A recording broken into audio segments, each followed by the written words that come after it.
Yeah, it's popping off, guys. Yeah, history keeps happening. History seems to keep happening, and it's happening more and more. The most important part about it, though, and the thing that we can't forget, is that we were wrong about Putin invading, and that's the real tragedy, is that we got owned. Like, I'm glad we didn't like completely commit to it, but yeah, holy shit, the dumbest move he could have made. Adding probably at least 15 years of zombie consensus to NATO, making everyone love Zell Disney, just a huge fuck up, massive. When it was like, oh, he's just going into DPR, it was like the only people who are going to talk about that and like get mad about it are, you know, people who have had 9 unpaid internships at different think tanks, and they'll do a sanction that doesn't really mean anything, and it'll be done. Yep. But oh boy, did he step in it. He decided to be legends. He decided to say, what's the point of having this stupid army that we've been spending all this money on if we're not going to do something with it? You guys should check out. I'm working on a piece for the Atlantic Council. It's called "Putin in Goblin Mode" for real. No, yeah, I mean, like it's he took his breakup with Kanye pretty hard, so it's understandable. Well, I mean, yeah, it's it's like they're shelling Kiev right now. Like they're hitting it with missiles. Like the whole fucking country is. I'm seeing online. It looks like a lot of those the Fopo goblins are trying to pull up Benghazi now. They're saying like there's a column headed towards Kiev. What are we gonna do? This is the time. We have to do something. We have to do something. Right. They're hoping that people will sign on to a no-fly zone. One of the most brilliantly named things in the history of the evil American foreign policy consensus. I mean, people who know what this is know this would basically mean a full-out hot war between the United States and Russia. I mean, it would mean that we would be on the hook for any escalation that happens after that. What are you talking about? It's just a zone that you can't fly in it. You're declaring a zone. What does that have to do with fighting? He can still take cars. He can still trains. You just say, yo, you can't fly there. Then they're like, oh, my bad. That's what it means. Yeah. It's like the door you can't go into the airport. You're like, hey, that's a no walk zone. You're like, oh, sorry. Employees only. Yeah. I don't understand what the big deal is. But I mean, joke's on us because they got what they wanted. This is exactly what they wanted. Oh my God. Slathering. Oh God. Yeah. Everyone is very it's just happy. Like, look, I mean, like, for the people of Ukraine, like having your country invaded by Russia, and like, like this is there's no justification for this at all. I mean, this is just, I mean, like, it is very cheeky of Putin to say, like we must denazify Ukraine. I mean, you know how many fucking Nazis there are in Russia? Well, I mean, I love that because it's like, oh, they have a version of we're protecting women's rights in Afghanistan. Yeah. Everyone has something like that. But I mean, I guess like it's like the foreign policy, the foreign policy goals. Like they're loving this, but like because they've been saying for years, like oh, like it's not a good thing if like America isn't a hegemon anymore. But like I mean, this history is happening, and it does seem to be this crack up of like a unipolar world. And what that really means is that other countries, like not America, can do the shit that we've been doing. Yeah, this really does feel like to me like the Iraq War, and the reason I thought that it wasn't going to happen is just because I was still under the idiotic the delusion that we're still in a space where everyone understands that only America gets to act like that, like that. The whole point of the post-Soviet world order is that America is the country that gets to exercise unilateral military discretion. Everyone else has to triangulate off of what they will allow. And what we're seeing is that it might look one way when you're just inside your American bubble, but outside of it, people are making different conclusions, and they're going like, "Look, I honestly think like for a lot of these countries, like Putin and Russia." Everywhere else, increasingly, like things get worse, conditions deteriorate, holds on power become more perilous, and the rationale changes, and you get to a point where, in your own mind, or like in the minds of your top leaders or advisors, it's more dangerous to keep obeying Washington than to try to break out and see what you can do. And basically try to call the bluffs, and also find out just how resilient you are, more than anything, to the financial blowback that is going to come from it. Yeah, because that's the real. Okay, so like that has been did they cut them off from the SWIFT banking system? They cut off some Russian banks from the SWIFT banking system, from the SWIFT like intercontinental payment system, but they have to keep some on because Europeans still have to pay for their gas. Right. What is interesting, and right now it looks like, oh my God, this is the worst possible thing they could have done, because in this moment, abso-fucking-lutely, this is the dumbest fucking thing they could have done. At the same time, in 2012 it looked like, how the fuck is Assad going to hold on? Right. 5 years from now, maybe there's like a successful transition. It would take like a generation to transition away from like the use of the US dollar internationally, probably 40, 50 years maybe. But if this causes something where China and Russia are like less dependent on US dollars, I mean, Russia fucking has to be now. Yeah.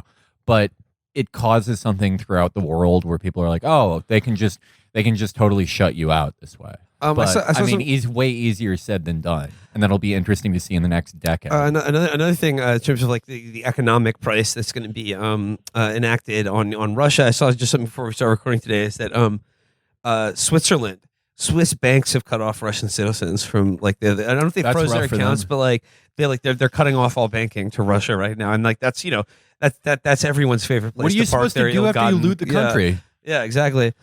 And in terms of like, it's almost impossible to tell, at least from my perspective, because like, and I'm not an expert, but like certainly following the news or following things on Twitter, like what's actually going on in Ukraine, and how successful or how bogged down like Russia may be. I mean, like there's all these videos of like basically teenage Russian soldiers who were just lost in the Ukrainian countryside, just being told like, go home, asshole. Like, what the fuck are you doing here? But I mean, like, seems like they made like a very rapid advancement. Now there's some speculation about whether they're being bogged down or not. And we were talking about this last night. And Felix, you said like, look, I don't know if it's going like good or bad for the Ukrainians who are resisting this invasion, but like it does seem weird that we've already seen like 2 or 3 major just straight up lies about like just straight up like the ghost of Kiev. The Snake Island incident. It seems like there's a lot of like, because obviously like the whole media is rooting for Ukraine and Zelensky, and it's sort of like, I mean, how could you blame them in this situation like this? But I mean, there does seem to be like there's a lot of sustained efforts to like keep morale up, and people getting very angry when like those narratives come into question. It is pretty wild how this is a full blanketed the first European war in the social media era, and somehow that makes it absolutely impossible to figure out what the fuck is going on. No, yeah. I mean, MGS too. It is the deluge of too much information. Yeah. That will confuse you rather than censorship. Yeah, absolutely. I mean, I feel like in the first 2 weeks of a war, especially, you cannot really evince anything just from being on Twitter or Telegram or fucking anything. I have no fucking idea. I could not tell you. I could not tell you. I could tell you that it's probably not an amazing sign when they're letting prisoners out if they have military experience and giving everyone guns, and I don't think that leads to anything like a last great in the long run. Move, yeah. But again, who the fuck knows? Yeah. At the end of the day, I'm just another asshole on my phone. Yeah, we're absolutely just some assholes out here. Right. We don't know, and we didn't think this would happen. So what did we know? Yeah, exactly. But, like we're at the moment. It seems like honestly, like Trump was the real like opening of the seal, where something is on the horizon, something is like a possibility, but you just assume things work a certain way, and you're not going to be disabused of it until something just breaks through that perimeter, and you couldn't really have been asked to expect to assimilate like the real possibility of it, just because from your vantage point, it seemed like things had to be much more rotten than they appeared as relatively comfortable Americans, and it turns out at every level you put a little pressure on, and all the struts just snap like fucking toothpicks. Yeah, well, I mean, who knows? Like, who knows? Maybe Putin. Everyone yelled at this woman, but I thought this was as good a theory as any, that Putin has long COVID or has convinced himself he has long COVID. Honestly, if he has long COVID, or yes, he's like got some yellow wallpaper situation, just living in the Kremlin alone and like talking to guys across 500-foot-long tables. Yeah. And he's like just going nuts, and he presses the button and we get nuked. COVID doomsayers vindicated. Yeah, Eric Fingelding. And Fingelding, anybody who's been yelling about pandemics for the last 2 years, everyone's been yelling at us for going on tour. Correct. You're right. COVID ended up being a huge huge deal. Yeah, Dr. Fingelding, we hope that you are the Lord Humongous of the new future. He's going to enforce COVID zero by any means necessary. Yeah. I love Putin being like personal COVID scold is so funny. Yeah. It's just, they're coming into our country to make us gay, and if you don't wear 2 N95s, you're killing people.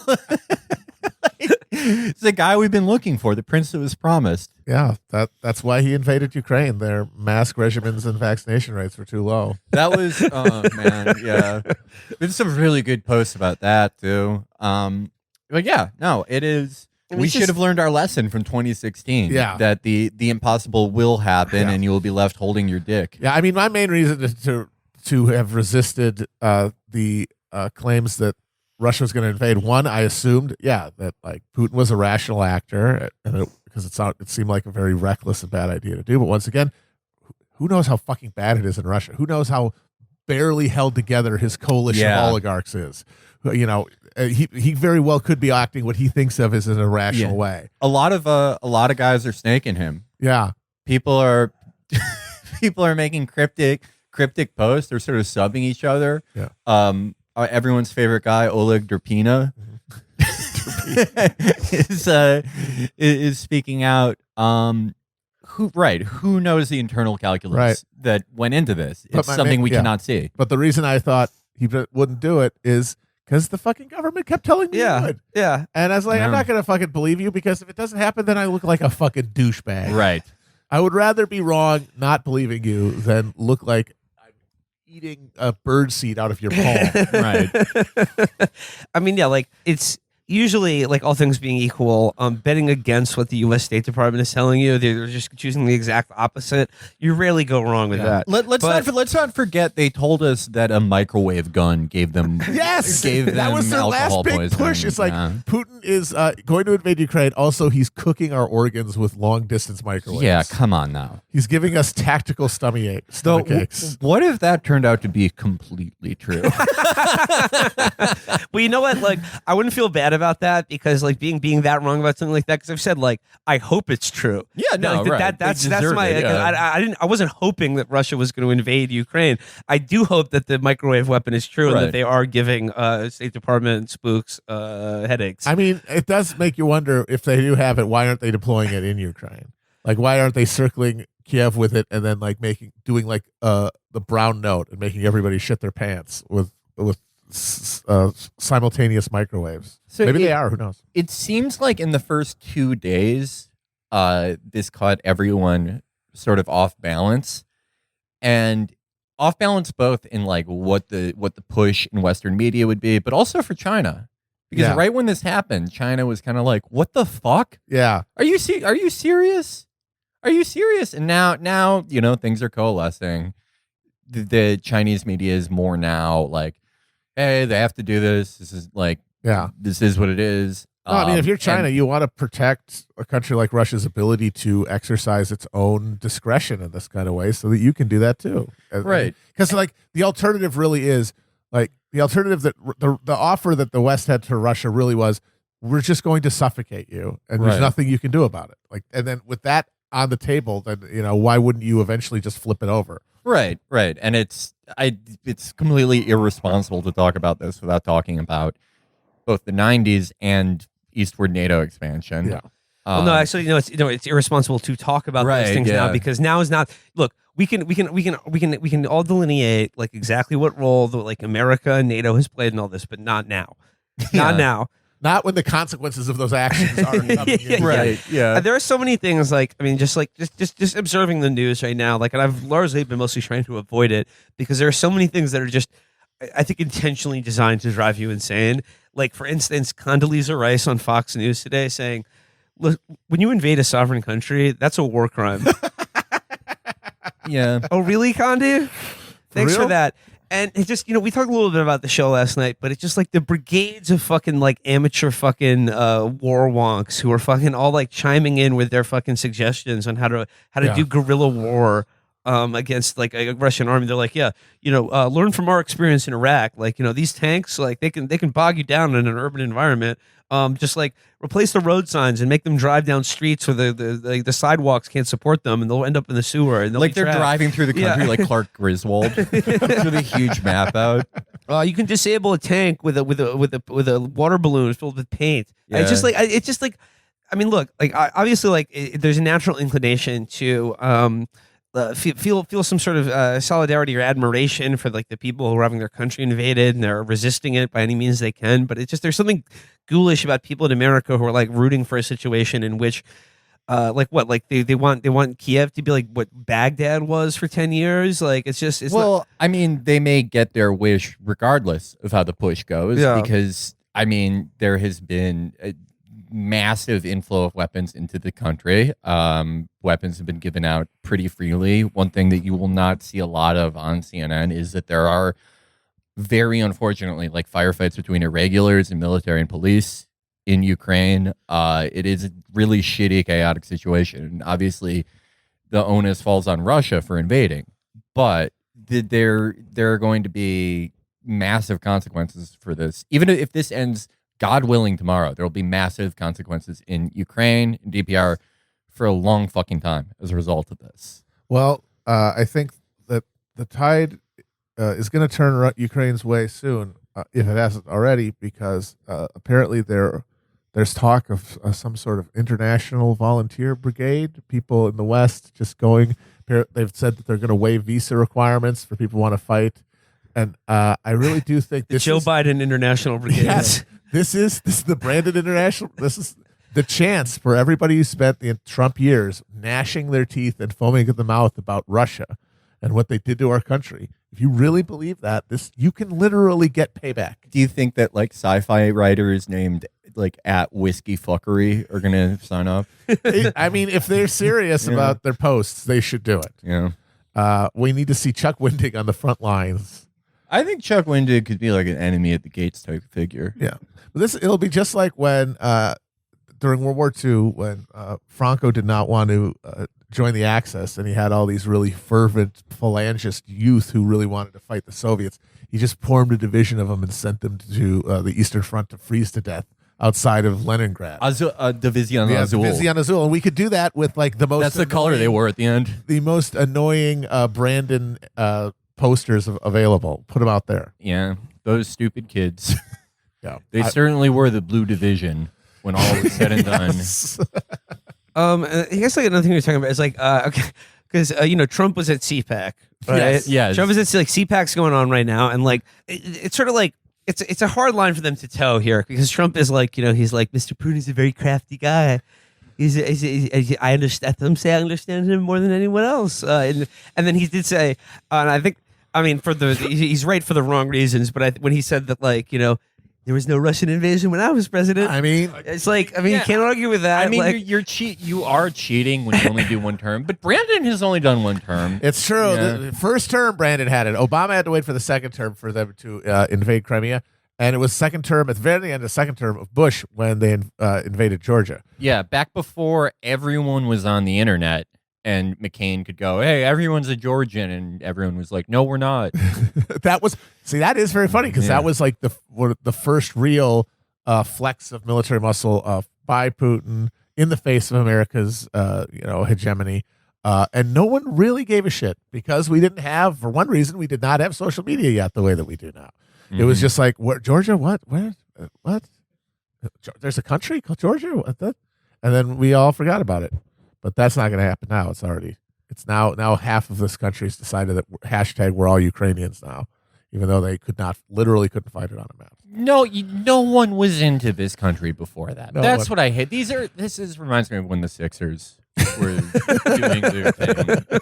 Or not the Eagles. I don't give a shit about sport. But like everyone, people who live on the opposite side of the country are like, I'm epic in Philadelphia. Go Eagles. And it's like you've never even been to Atlantic City. You ain't never had a freaking You ain't never had one of those. You never ate horse manure off the ground. Horse manure. Yeah, you've never gone into a dumpster jacuzzi like they do in Philadelphia summers. You've never eaten a racist cheesesteak in your life. Yeah.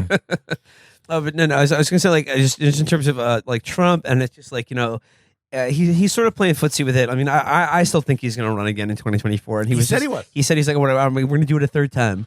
I went twice. Gonna win the third time. Gonna do it a third time. But Matt, like I think you said the other day is like as these sort of like crises, capitalism and just like the global order begins to crack and just sort of fall apart. What you said is like every kind of like developed country will eventually have their own Trump style leader. Yeah, where all of the institutional structures that support someone's ambition and that inform their understanding of like best interest and self-interest are going to fall away, and it's just a giant ball of ego, total personal rule, exercising control, and I think like Putin kind of has turned into that. Like by being in charge for so long, he's detached really from reality, and now he's making moves, and I think everyone's going to do it so far. And it'll be interesting to see what happens with President Xi if he is like continues to resist that personification of power and like keeps building up like the party as like a meaningful structure of rule, or whether or not if that's not viable in the long term. Who knows? I think the future is. I'm trying to predict the immediate future. I can see sort of a future for Zelensky where hopefully this ends very soon. But after it ends, inside Ukraine, it's a very different situation than Americans comfortably watching, where it's like, oh, yeah, you were down to 20% approval ratings for a reason before this. And when people stop paying attention, he loses the next election. I think things generally get worse. Russia and maybe some other countries start moving. I mean, Russia is moving off the dollar by force, but maybe people really start looking at how easy it is to get completely obliterated by sanctions in that way. What do you guys make? Nothing good from the massive and unaccountable flow of weapons from the West into Ukraine. If Zelensky is removed from power, he could come to America and do U.S. Dancing with the Stars. Oh, yeah. I think he'd be the only person that would have been on two different versions of it. I mean, like, I was going to say, like, what do you guys make of, like, Zelensky? Because, like, he is now, like, the most celebrated figure in the world right now. Like, everybody's rooting for him. Everyone is, lauding his bravery for staying in the country. Like, even after, I think America gave him the opportunity to, flee. Yeah. So one Ukrainian Jew gets celebrated for never leaving his house, but another gets pilloried for it. But yeah, I mean, he certainly has a career in this country if he ever has to leave the country or gets deposed or whatever. But yeah, he's the hero of the world right now. Absolutely. We're just like and I think it's just because like at least it's just, in terms of America, like the way like Americans think about this and the way like he's being portrayed in the media, it just seems to be like whatever you make of his heroism, like put that aside. Like in terms of like that's for Ukrainian concerns, but for America, it does seem to be this way where it's just like. We need a heroic figure to provide a hero. To provide an example of like what we like the values that we hold up as like what makes like a great leader, someone rising to the occasion, because we just been chasing that in this country. We're holding out for a hero. We need a streetwise Hercules, and Zelensky right now is just like it's what everyone wishes the president were like. Right. Like no matter whether it's true or not. Or whatever, like all this is not like about reality. This is about like what we project, like our fantasy of sort of like a heroic leader, like fighting with his soldiers or whatever. Because the characters that we've had running this country are just like, does anyone think that they would like not not save their own ass? Okay, I could see Brandon like Mr. Magooing his way through an active war zone. Yes, just sort of like he walks up and like a steel girder falls and he walks up it and it teeter-totters the other direction and falls into a pit. Yeah, I mean Trump, like no way. No.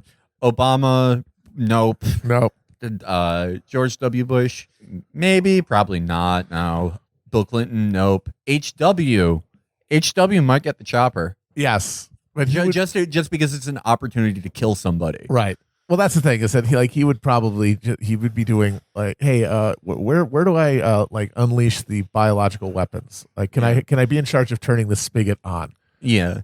Going all the way back to Reagan. Reagan first 4 years, absolutely not. He's an actor. Reagan after about 85, he does not know where he is and he thinks he's in a movie. So yes. And Carter, I could see him doing it, maybe. Yeah, that does seem like the kind of move, like the chump move of like getting your ass shot for no good reason that he would do. But I'm saying this, like, have you guys seen that thing? I was like, I forget like who was the author of this, but it was like contrasting Zelensky and Bernie, and it was like, which type of Jew are you? Yeah. It was stop anti-Semitism. So it was like, yeah, like the heroic kind, or the evil miser. You guys wearing mittens and looking sullen. Yeah, the guy who's mad that his in-app Starbucks coupons did not work today. All right, enough about Ukraine. We were wrong. You were right. So please celebrate that fact. I hope it makes you feel good.